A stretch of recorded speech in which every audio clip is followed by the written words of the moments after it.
Assalamualaikum warahmatullahi wabarakatuh. Alhamdulillah, assalatu wassalamu ala rasulillah, amma ba'd.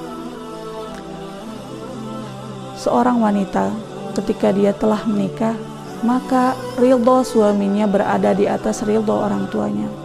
Maka ketika kita para wanita, kita seorang istri ingin masuk ke dalam surga lah dengan cara mendapatkan ridho dari suami. Maka Rasulullah Shallallahu Alaihi Wasallam bersabda dalam sebuah hadis, khairun nisa imro'atun idza nazarta ilaiha sarratka wa idza amartaha ata'atka wa idza ghibta anha hafizatka. Sebaik-baik wanita adalah perempuan yang ketika suaminya melihat kepadanya maka akan menyenangkan pandangannya. Apabila suaminya memerintahkannya maka ia akan taat kepadanya, dan apabila suaminya tidak berada di sampingnya dia akan menjaga kehormatannya. Masya Allah.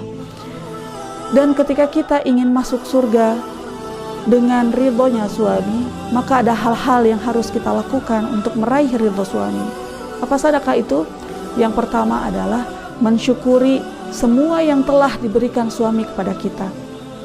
Karena Rasulullah pernah berkumpul di suatu majelis dengan para sahabatnya, dan Rasulullah berkata, diperlihatkan kepadaku neraka, dan kebanyakan di dalam neraka itu adalah wanita.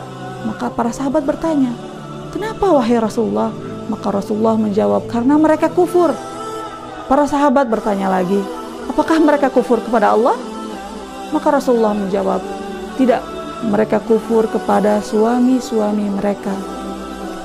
Ketika suaminya memberikan kebaikan, melakukan kebaikan selama 1 tahun misalnya, dan 1 kali suaminya melakukan kesalahan, maka dia berkata, aku tidak pernah mendapati 1 kali pun kebaikan dari suamiku.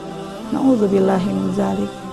Ternyata hal ini yang dapat menjerumuskan kita sebagai istri ke dalam nerakanya Allah Subhanahu wa taala.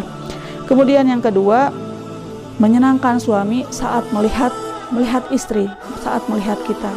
Nah, ini sejalan dengan hadis yang saya sampaikan tadi. Setidaknya ketika suami pulang bekerja lelah dari luar, kita sebagai seorang istri menampakkan senyuman yang manis, kesumringahan kita, ceria, lemah lembut dan lain sebagainya. Sesungguhnya itu dapat memberikan ketenangan hakiki di hati para suami. Kemudian yang ketiga adalah tidak menyakiti suami baik berupa perkataan maupun perbuatan. Ini sudah barang tentu, ya. Kita harus mengucapkan hal-hal yang baik, sebagaimana Rasulullah SAW bersabda, al-kalimatut thayyibah shadaqah. Kepada orang lain saja kita dianggap sedekah, apalagi kepada suami kita. Setiap ucapan-ucapan romantis yang terlontar dari mulut kita, atau panggilan-panggilan sayang gitu ya kepada suami, ternyata itu adalah pahala-pahala dari Allah Subhanahu wa taala. Itu bernilai pahala. Ketika kita mengelus badannya, mengelus pipinya gitu ya, ternyata ini pun adalah pahala bagi pasangan suami istri. Kemudian yang keempat, sigap dalam kebutuhan biologi suami. Nah, ini adalah hal penting. Mohon maaf, ini adalah urusan ranjang seperti itu. Ketika suami meminta, mengajak kita ke ranjang, tidak ada alasan kita menolak. Tidak ada alasan menolak. Karena ketika kita menolak dalam hubungan biologis ini, sesungguhnya kita membuka celah-celah haram baginya.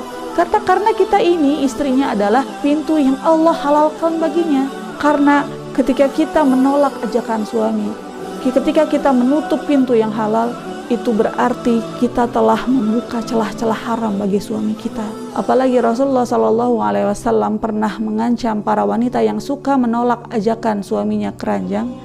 Beliau bersabda, "Idza da'a ar-rajulu imra'atahu ila firashihi fa'abat, fabata ghadbana 'alaiha la'anathal malaika hatta tusbih." Artinya, Apabila seorang suami mengajak istrinya ke ranjang, kemudian istrinya ini menolak, kemudian suami tersebut tidur dalam keadaan kecewa, tidur dalam keadaan marah, maka apa yang terjadi? Si wanita tersebut tidur dalam keadaan terlaknat, tidur dalam keadaan dilaknat oleh malaikat hingga pagi hari. Nauzubillahi min zalik. Kita pun sebagai perempuan, kita pun tidak tahu kapan ajal akan menjemput. Nauzubillah, jangan sampai kita wafat dalam keadaan dilaknat oleh malaikat, tidur dalam keadaan suami tidak ridha kepada kita.